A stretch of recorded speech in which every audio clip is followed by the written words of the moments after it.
하신 데 대한 법적 문제, 또 6월 25일 박원순의 깡패 용력을 동원한 폭력 문제, 그죠? 그 다음에 그 이후에 지난 토요일 날 경찰의 폭행 문제, 뭐 등등 이런 부분에 대해서 광범위하게 여러분들이 궁금한 점, 또 나도 다쳤는데 어떻게 해야 되느냐, 뭐 이런 점들을 얘기하도록 그렇게 하겠습니다. 저는 또 여기 약속이 있어서 좀 빠져나가니까 오늘은 허평한 대표님이 좀 주제를 좀 해주시죠. 마이크만 일단 넘기겠습니다.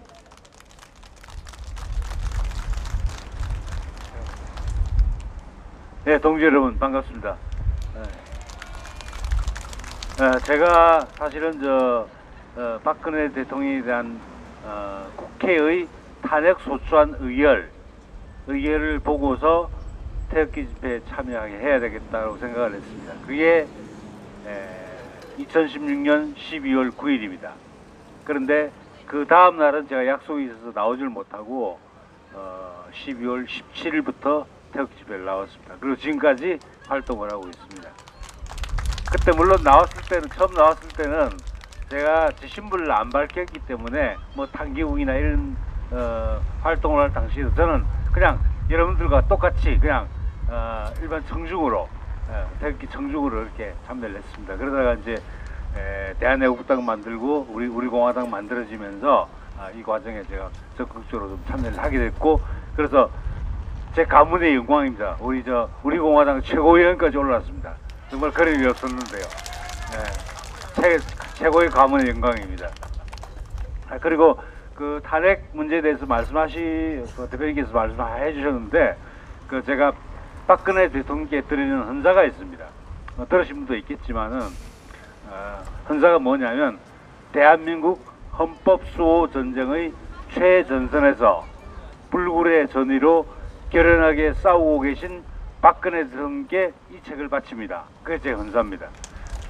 그래서 저는 그 박근혜 대통령에 대한 탄핵이 바로 헌법 수호 전쟁이다, 이렇게 규정을 했습니다. 우리가 뭐 체제 전쟁, 역사 전쟁까지도 얘기를 하지만은 제 입장에서는 뭐 배운 게 도둑질이라고 제 법학적 관점에서 볼 수밖에 없었기 때문에 헌법 수호 전쟁이다, 이렇게 판단을 했고, 그 최전선에 박근혜 대통령이 서 계시고 지금 옥중투쟁을 하고 계시죠. 근데 절대 무너지지 않는 그런 결연한 의지로 싸우고 계신다. 이걸 제가 그렇게 규정을 했습니다. 그리고 탄핵에 관한 내용들은 사실은 묘합니다. 5월 10일 어떤 날인지 기억하시는지 모르겠는데 천막 당사를 설치한 날입니다. 천막 당사를 설치한 날이 5월 10일입니다. 그걸 제가 별로 이렇게 세부적인 걸 잘 기억하지 못하는데, 그걸 왜 기억하냐면 그게 우리 애국정책전략연구원 원래 강좌 제1회 원래 강좌가 있었던 날입니다. 그리고 원래 강좌를 제가 했습니다. 그때 박근혜 대통령에 대한 탄핵의 위법성이라고 하는 제목으로 그때 원래 강좌 제1회 원래 강좌를 했었고, 그날 오후에 저녁에 우리 천막 당사 애국 텐트가 쳐진 겁니다. 그래서 지금까지 이제 오고 있는데요. 그래서 그 날짜 그 강연을 보시면은 그 강좌를 보시면은 그 탄핵이 박근혜 대통령 탄핵이 왜 위법인가 하는 내용이 자세히 설명되어 있습니다. 그렇기 때문에 그 부분에 대해서는 그냥 원래 강좌 유튜브를 찾아보시면 들을 수 있으니까 그 부분 강의는 생략하겠습니다. 그리고 우리 천막당사 투쟁, 이 투쟁과 관련된 법적 문제를 좀 말씀드리겠습니다. 우리 천막당사 투쟁 초기에 제가 일종의 팟캐스트 비슷한 형식으로 해가지고 우리가 천막당사 투쟁이 법적으로 어떤 의미를 갖는가 하는 것에 대해서 설명을 드렸습니다. 그런데 그때는 아직까지 박원순의 탄압이 실행되지 않는 단계였기 때문에 그래서 그 이후에 6월 25일이라든지 7월 16일 그리고 7월 20일 이 세 번의 침탈 이게 있었는데 그 부분에 대한 법적 판단을 하지는 않았습니다. 근데 그거까지 포함해서 잠깐만 개략적인 내용을 말씀드리겠습니다. 첫째, 우리 그 광화문광장 천막당사는 대표님께서도 그 연설에서 많이 강조하셨죠. 이건 헌법상의 권리를 행사한 겁니다. 헌법상의 권리를.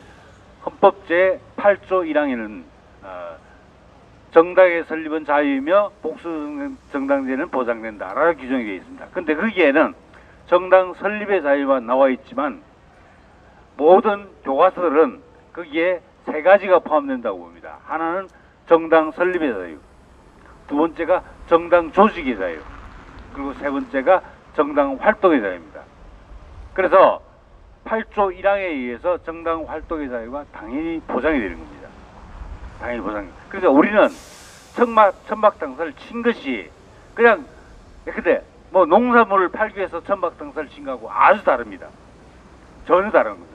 그건 상행위를 하기 위한 천막이죠. 좌판을 벌린 겁니다. 근데 우리는 좌판을 벌린 게 아닙니다. 우리는 정당 활동을 하기 위한 시설물을 설치한 겁니다. 그래서 이건 정당 활동의 자유의 일환이다. 그렇게 생각하시면 됩니다. 헌법 8조에 보장되어 있는 정당 활동의 자유가 보다 구체적으로 나타나는 게 정당법 제37조입니다. 30조 1항에는 보면 그냥 정당 활동의 자유를 포괄적으로 보장한다 이렇게 규정되어 있습니다. 그런데 우리가 주목해 봐야 될 것은 37조 2항입니다. 거기 보면 정당은 자당의 정책이나 정치적 현안에 대한 입장을 인쇄물, 시설물, 광고 등을 통해서 국민들에게 홍보할 수 있는 활동을 할 수 있는데, 홍보하는 활동을 할 수 있는데 그것을 통상적 정당 활동이라고 보장을 하고 있습니다.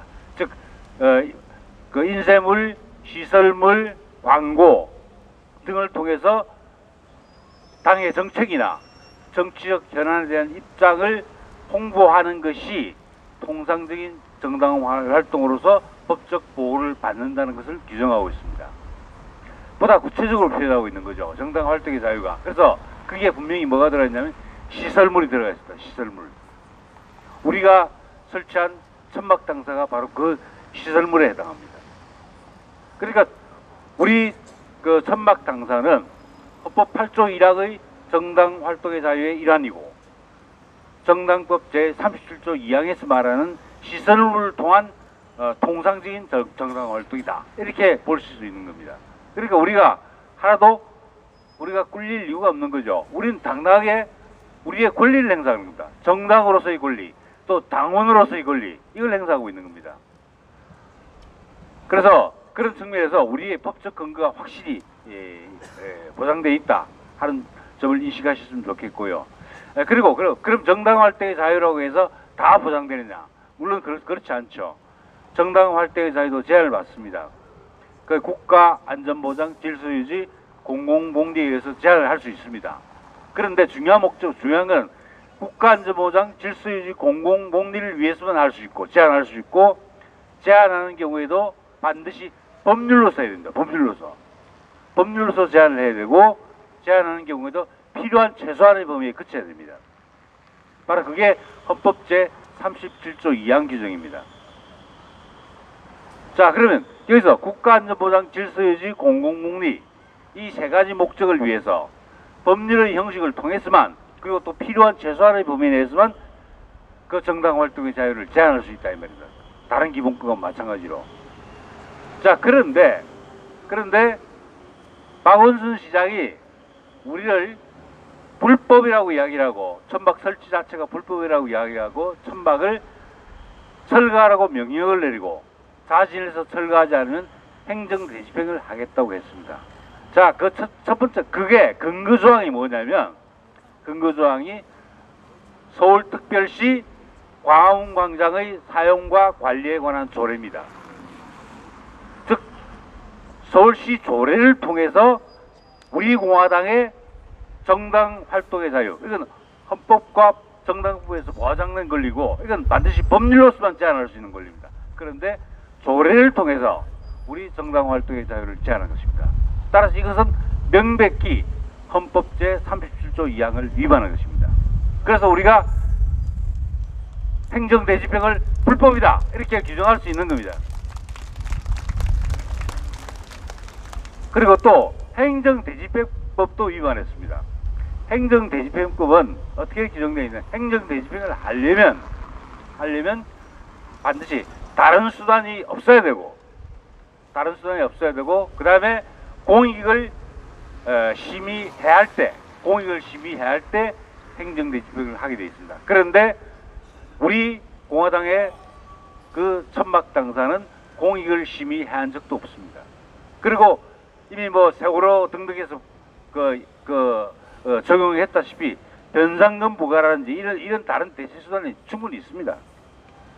한마디로 말하면 박원순은 우파를 불태우라고 하는 그 문재인의 말에 따라서 우파가 광화문을 차지하는 게 싫은 겁니다. 바로 그렇습니다. 우파 정당을 죽이기 위한 겁니다.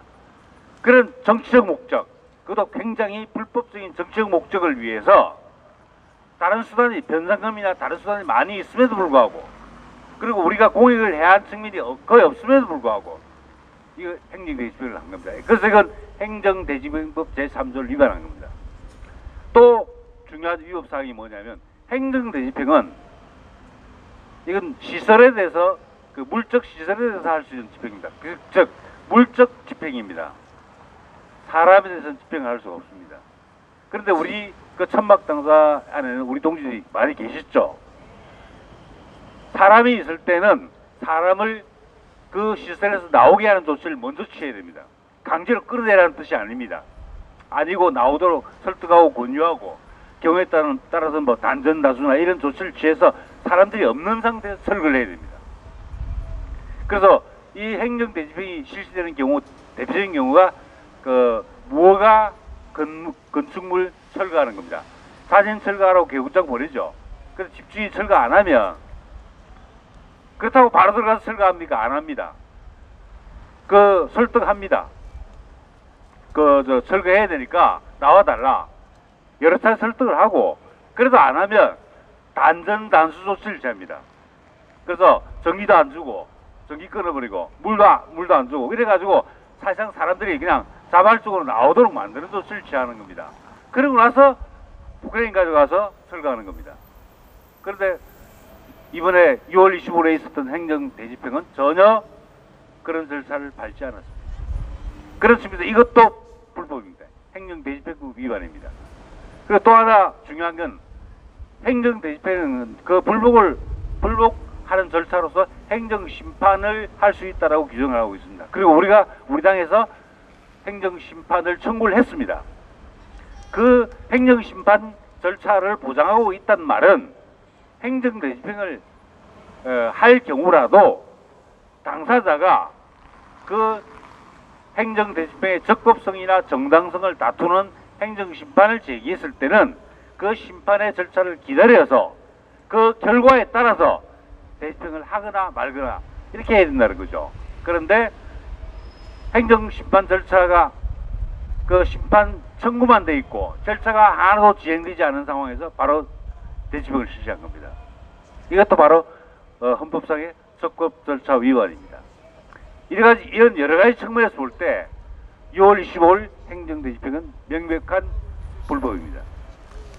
자, 그러면 이제 우리가 어떤 책임을 물을 거냐? 물론 당연히 행정대집행은 불법이기 때문에 그날 한 행동은 전부 위법행위고 범죄입니다. 그래서 박원순이 한 것은 뭐냐면 우리 시설물을 파괴했죠.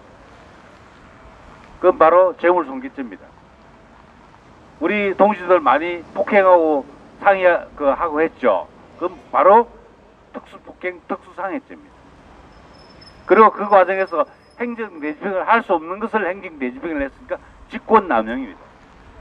직권남용. 그리고 사실 그 물건 다 수거해가지고 그 가운데 일부가 사실은 소실됐다고 합니다. 없어졌다고 합니다. 그 경우에 따라서 절도의 책임, 강도의 책임을 질 수도 있는 문제입니다. 이렇게 여러 가지 범법 행위를 범했습니다. 그래서 당연히 처벌받아야 됩니다. 그 주범은 박원순입니다. 주범은 박원순입니다. 그런데 거기서 그칠 문제가 아닙니다. 우리가 형사 책임만 묻고 말겠습니까? 박원순이가 대표님 급여를 압류하겠다고 호언장담을 하고 언론에 떠올렸죠. 근데 압류할 사람은 우리 대표님이 아니시고요, 박원순 자신입니다. 우리는 그날 당한 물적, 인적 그 손해에 대해서 전부 손해배상 청구도 할 겁니다.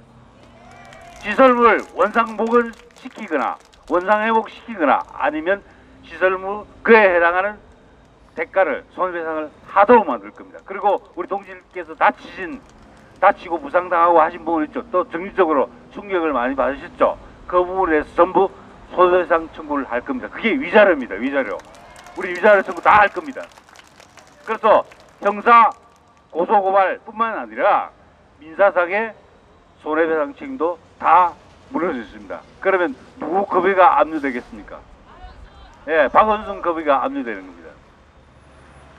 그리고 2차 7월 16일 날 2차 행정대집행이 들어왔죠. 근데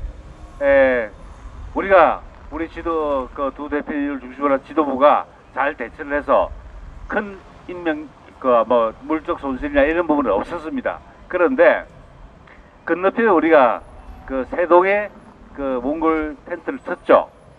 사실은 그건 합법적인 시설입니다.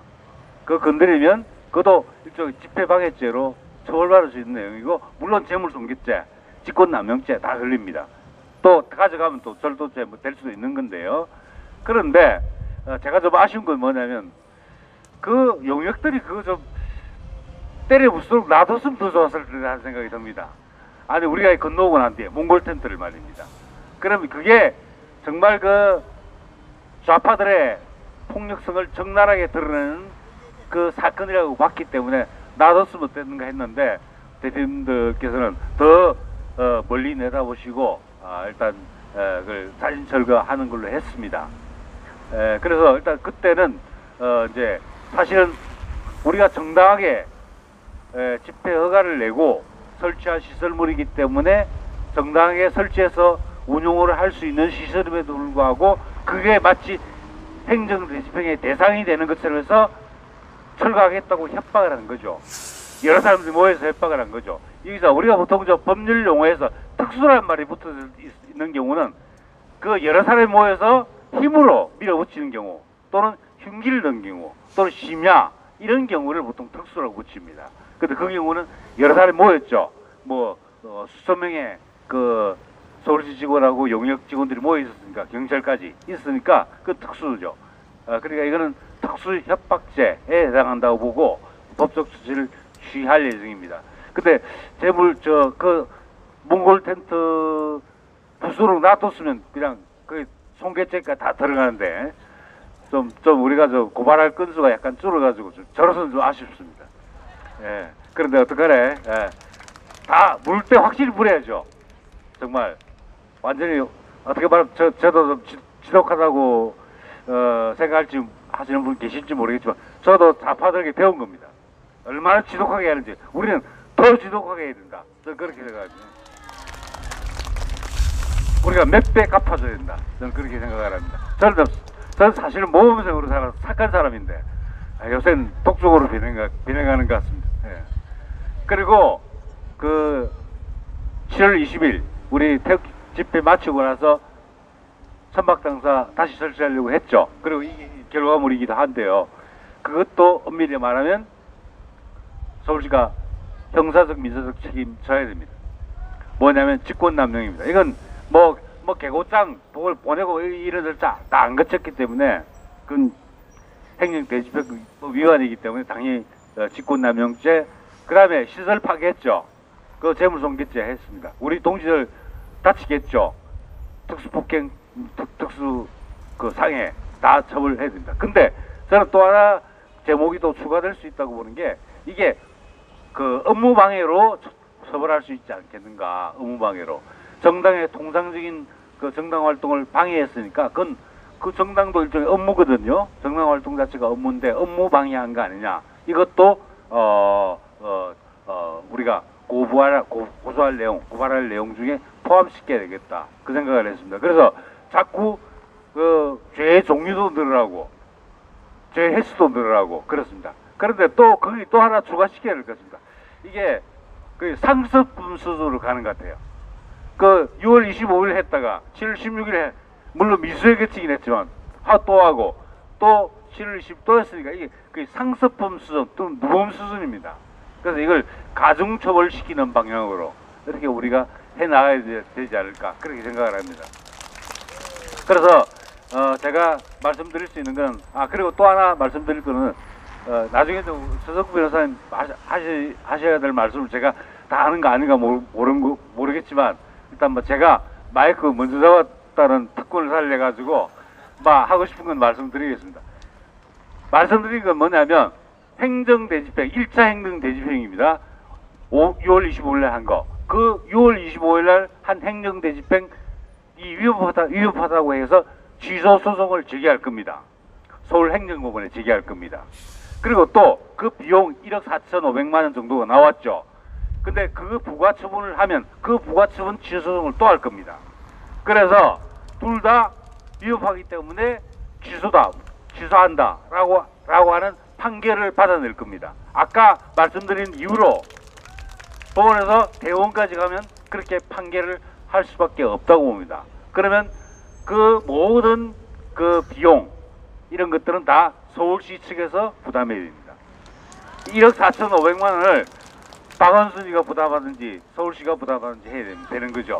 그리고 우리는 고민할 필요가 없는 거죠. 근데 물론 지루한 법정 투쟁이 이어질 겁니다. 근데 법정 투쟁을 우리 천막 당사 투쟁의 연장선상에 있는 것으로 보고 계속 그것을 또 이슈화해 나가고 그 판결 하나하나, 재판 과정 하나하나 이 과정들을 이슈화 시켜내면서 서울시를 묵사발로 만들겠습니다. 그런 계획을 가지고 전반적으로 움직일 생각을 하고 있다. 앞으로 또 벌어질 문제들은 동일한 맥락에서 누범, 상습범 차원에서 국가 권력이 서울시가 상습적으로 위법 행위를 하고 있는 거죠. 이거 바로잡아야 됩니다. 이거. 그래서 그런 차원에서 쇼도 용서하지 않고 엄정하게 대응하겠다는 것, 그런 입장이 있다는 걸 말씀드리겠습니다. 감사합니다. 그리고 다 했어요? 아주 우리 한상수 최고위원 아주 대단하죠?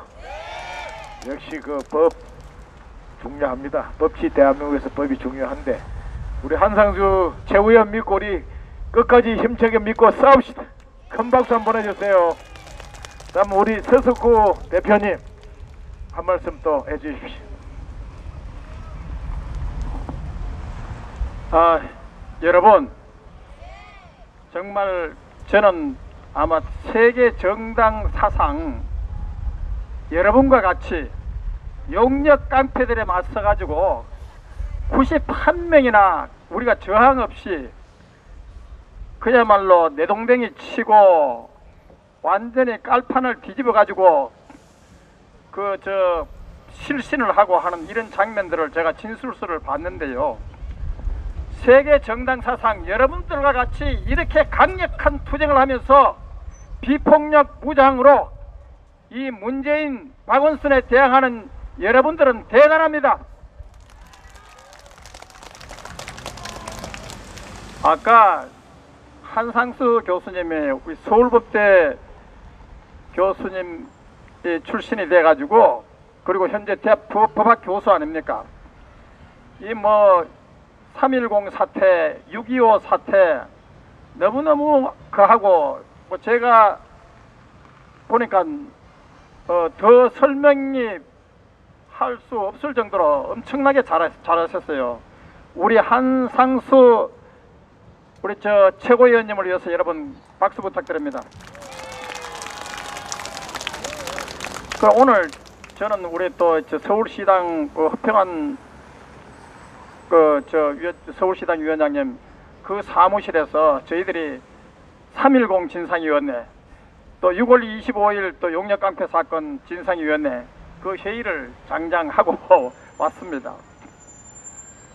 제가 생각해 보니까요, 이 광화문 광장 이거 박원순이 무슨 문재인 씨 사유물 전유물 아니잖아요. 국민의 광장 아닙니까? 근데 여기에 세월호 텐트가 4년 8개월이나 있었습니다.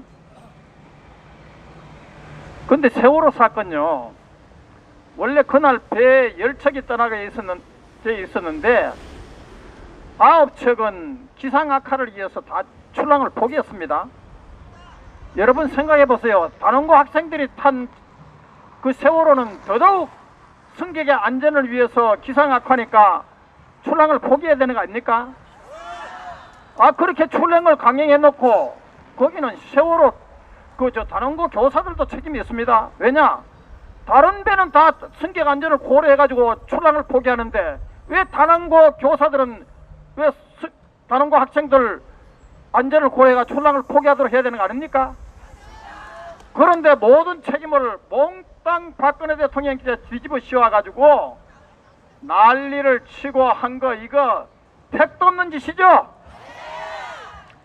그리고 세월호 선조는요, 김대중 노무현 정권을 거치면서 2천억 원 부채 탕감받고 3천여억 원 특혜 융장 받아가지고 부도가 난 망한 회사가 갑자기 재벌로 성장한 회사 바로 정경유착의 표본 아닙니까? 그러면 청문회를 하고 진상조사를 한다면 김대중 노무현 정권을 상대로 해가지고 정경유착 조사해야 되는 거 아닙니까? 그런데 왜 박근혜 대통령이 책임을 져야 됩니까? 이 택도 없는 짓을 한 거 아닙니까? 우리나라 제도권 언론들도 마찬가지예요. 그래서 저는 오늘 한상수 교수 최고위원님 하신 말씀과 중복되지 않는 범위 내에서 이런 얘기만 하겠습니다. 그리고요, 그 4년 8개월 동안 이 세월호 텐트가 여기에 있었는데 세월호 단체 세월호 참사 국민대책위원회 공동위원장이 누구냐? 박내굴입니다. 이 사람이 이석기 사건을 갖다가 국정원에 조작했다고, 기획조사 조작했다고 이렇게, 그것도 이석기 사건 서울고등법원 증언을 하면서 그따위 식으로 얘기했습니다. 그러면서 수많은 간첩 사건들이 다 조작된 것처럼 이석기 사건도 실체가 없는 사건이라고 이렇게 얘기했습니다. 여러분, 이런 얘기는 간첩이라 하는 소리 아닙니까? 나는 세월호 그 단체들 참 희한합니다. 왜 어떤 이런 사람을 갖다가 세월호 참사 공동대책운영위원장으로 뽑습니까? 그리고 세월호 유족들이요, 세월호 특조위 위원장에 선출된 그 이석기 변호사 알죠?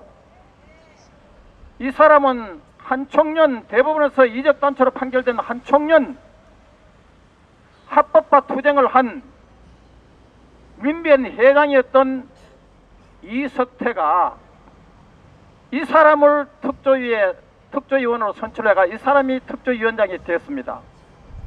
이래가지고 세월호 사건이 개판이 된 거 아닙니까? 어떻게 이게 진상규명이 되겠습니까? 그래서 여러분들, 세월호 유족 대책, 세월호가 나중에는 이 합법화돼 가지고 텐트가 합법화됐지만은 세월호 그 유족들 있잖아요, 텐트는 끝까지 불법 텐트였습니다.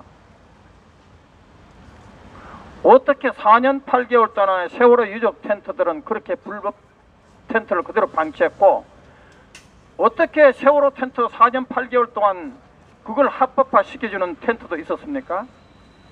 이거 법치 사망 아닙니까?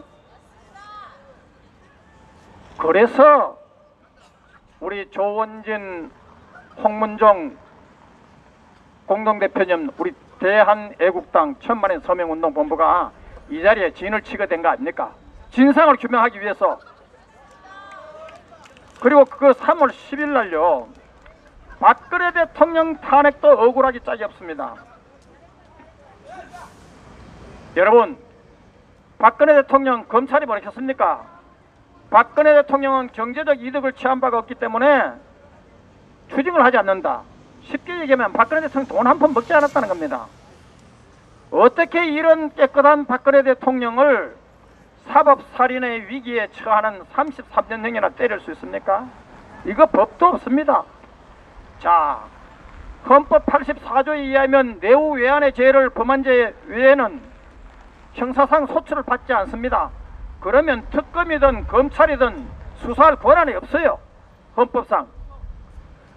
그리고 아니 검찰과 특검이 박근혜 대통령 조사도 하기 전에 공범자다 유죄 발표를 하는데 세상에 조사를 받을 사람이 자기가 억울하다 그리고 무죄 주장을 입증할 만한 기회와 권리를 줘야 되는 거 아닙니까?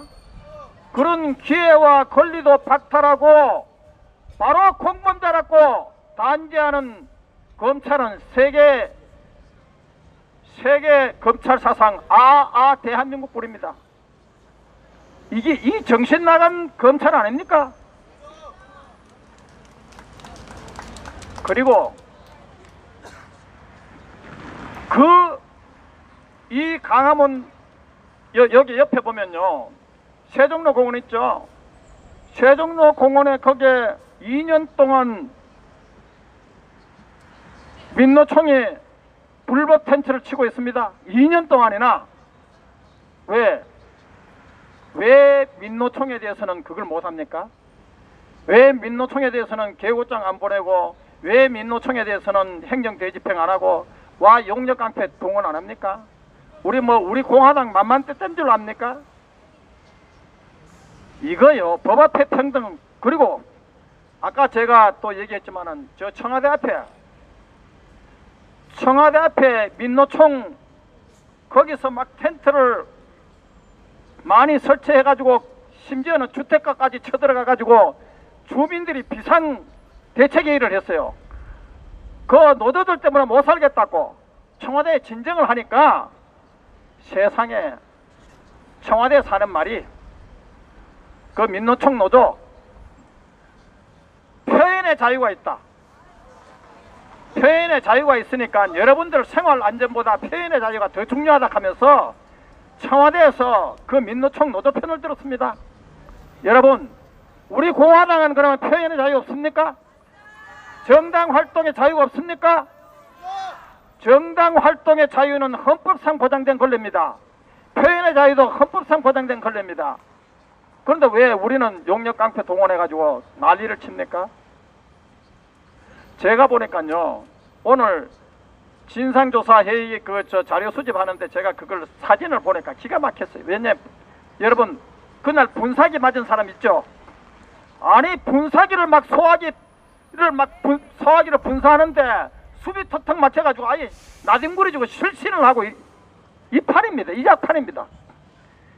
그리고 아니 용역깡패들이 이게 온몸에다가 문신을 해가지고 그리고 제가 그거 진술서 봤는데 야 이년들아 여기 뭐하고 나다퍼졌느냐 죽어봐야 알겠느냐 죽으려고 환장했느냐 아니 이게 뭐하는 짓입니까? 민노총에 대해서는 벌벌 기면서 그리고요 지금 민노총이요 검찰을 습격하고 기업의 사장실이고 전무실이고 완전히 집단 폭력 난동을 하고 심지어 경찰도 그냥 때려가지고 6명이나 병원에 실려가고 국회 철책 담장을 무너뜨려가지고 그때 경찰관 6명이 집단 폭행 당해가지고 실려갔습니다. 25명 연행했는데 그 다음날 다 풀어줬어요. 아니 이게 무슨 짓 뭐 하는 겁니까? 이러니까 우리가 문재인 퇴진하는 거 소리 나온 거 아닙니까? 지금 언론들이 제도권 언론이나 우리를 뭐라 합니까? 분열 세력이니. 분열 세력이니 하는데 우리가 분열 세력입니까? 우리도 웬만하면 자유한국당 황교안 대표 좀 제대로 싸우는 정당이 되기를 간절히 바랬습니다. 아니 그런데 갈수록 과간 아닙니까? 아니 5.18 유공자, 가짜 유공자, 5.18 가산점, 아니 그런 문제 제기하는 사람을 갖다가 징계들을, 국회의원들을 3명이나 징계를 하고요. 그리고 무슨 세월호 아까 이 가짜 뉴스들을 비판을 하니까 그걸 또 당에서 징계를 하고, 이게 야당입니까 여당입니까? 이게 보수 정당이라 할 수 있습니까? 아 그리고 아베, 일본 아베, 물론 우리 한국할게 경제적으로 이렇게 보복을 하니까 우리도 좀 자제를 했으면 하는 심정은 있어요. 그러나 일본의 입장에서 살펴봐요. 일본이 불라수소, 이 불라수소는 핵무기의 재료가 되고 화학무기의 재료가 됩니다. 그런데 한국에서 수입해간, 일본에서 수입해간 이 불라수소를 북한에다가 보내니까 그 일본의 그 소식통에 의하면, 그 언론 발표에 의하면 20여 차례나 북한에 보냈다는 겁니다. 그러니까 일본 정부로서는 꼽지 안 들고 있습니까? 그래서 위기를 자초했는 거 아닙니까? 자, 이 위기를 자초했는데 이런 것을 지적한 조선일보, 중앙일보를 상대로 조국이 뭐라 했습니까? 아주 매국적 제목을 달았다 하면서 매국적이라고, 매국노라고. 아니 그러면 일본의 대일 외교의 위기를 자초한 문재인 정권을 비판했다고 해가지고 매국노라 합니까? 이게 정신 나간 짓 아닙니까?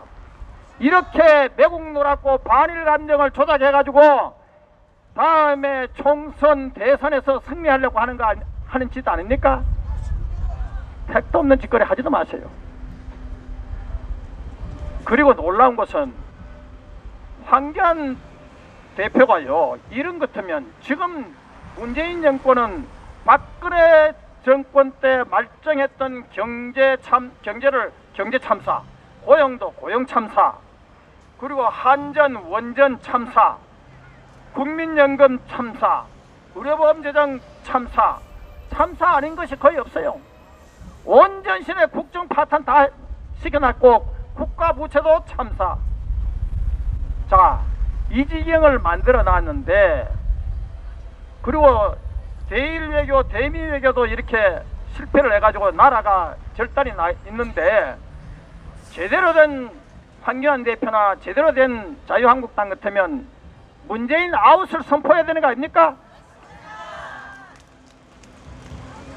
아니 그런데 문재인 정권 퇴진은 안 하고 청와대에 가가지고 뭐 대일 외교 초당적으로 대처한다고 공동 발표문이나 발표하고, 이게 문재인에게 힘실어고 문재인에게 날개를 달아주는 이게 야당입니까? 이게 보수 정당입니까? 이걸 제대로 비판하는 정당 어느 정당입니까? 탄핵 무효, 대선 무효, 문재인 퇴진, 문재인 아웃을 주장하는 정당은 우리 공화당뿐입니다. 그러니까 홍문종 의원께서도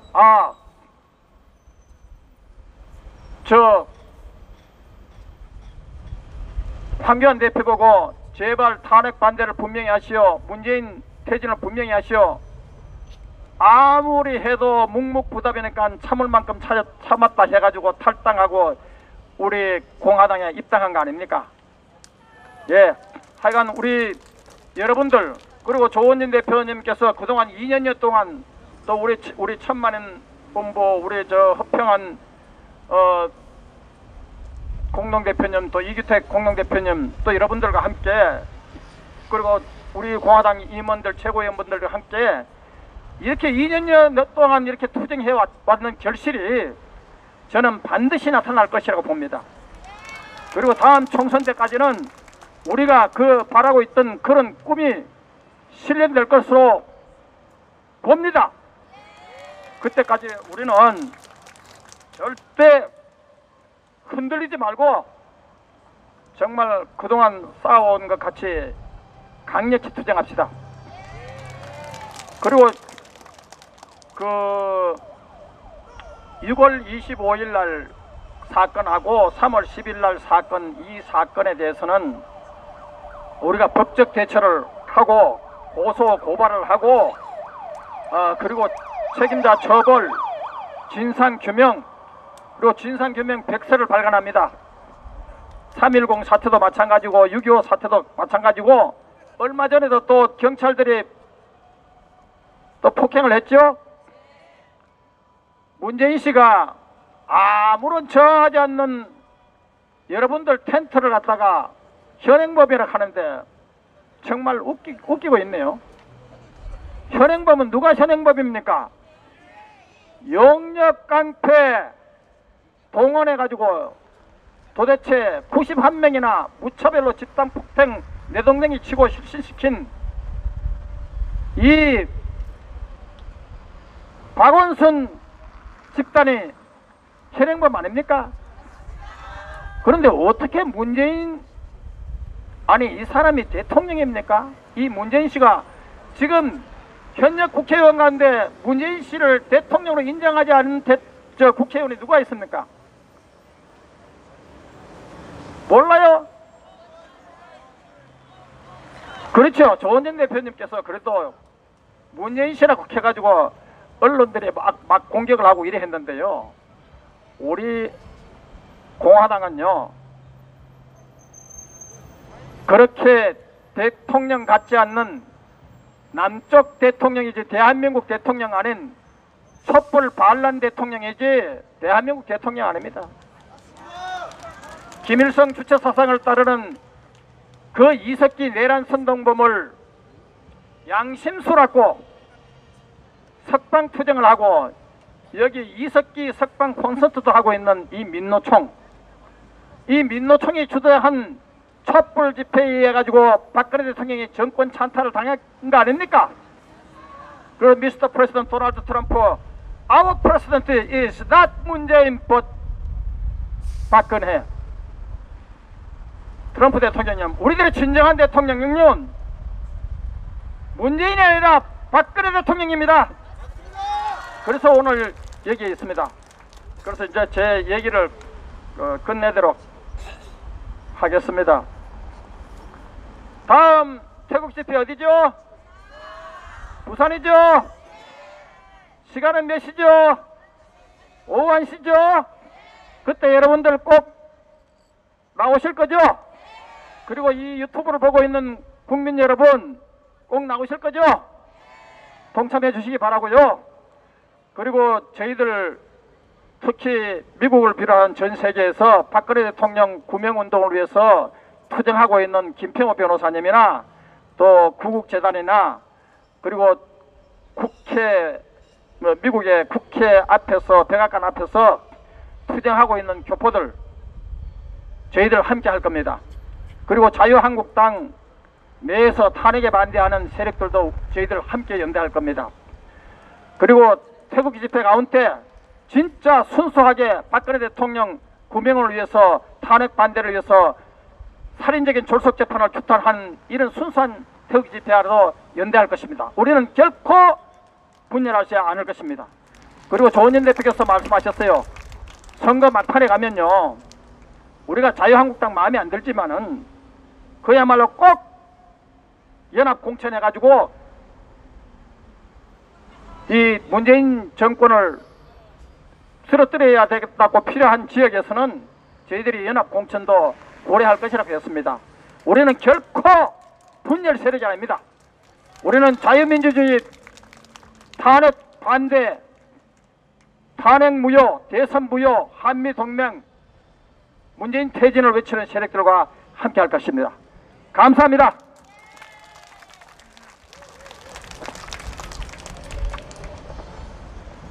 오늘 이 대한민국 최고의 양심적인 법학자이면서 또 행동하는 법조인 이 두 분을 위해서 큰 박수 한번 보냅시다.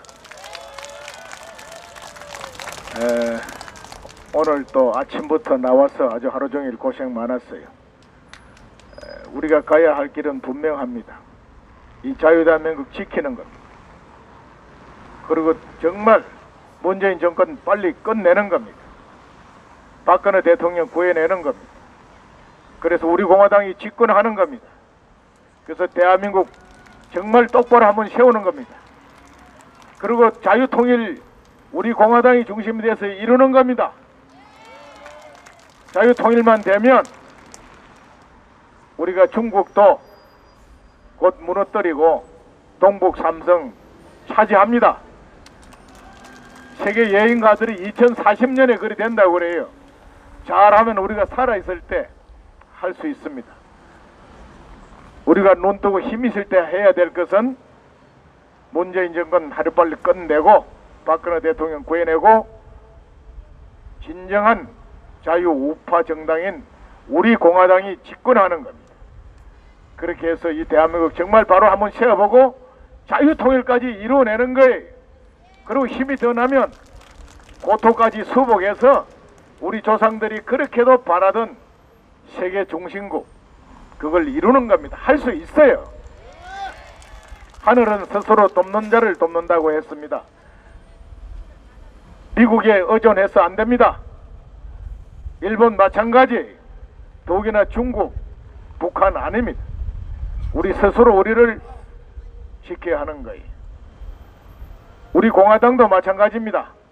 우리가 아무리 어떻고 저쩌고 뭐 떠들어서 봐야 아무 소용 없습니다. 당원 한 명이라도 더 확보하고 국민 한 분이라도 지지를 더 얻어서 우리 공화당이 빠른 시일 내 지지율 10% 100을 돌파하는 겁니다. 그것은 바로 이번 부산 주말 대회전에서 10만 애국 국민들을 직결시키는 겁니다. 그리고 이어서 다음 토요일 날은 30만 애국 국민 서울역 광장에 모으면 됩니다. 우리 대한애국당은 이 광장에 천막이 있든 없든 관계없이 오늘부터 우리가 하기 싫을 때까지 할 필요가 없을 때까지 계속 이 광장에서 6시 기자회견하고 팟캐스트 하고 계리를 다지고 하면서 광장 정치를 해 나갈 겁니다. 여러분, 이 텐트에 연연하지 마세요. 지금은 이제 껍데기일 뿐이고 이 장소는 확실히 우리 대한애국당의 진실한 정의의 투쟁장으로 변모했습니다. 우리 공화당의 진실과 정의 구국의 광장이 됐습니다. 오늘 하루 수고했습니다. 노래 부르고 끝냅시다.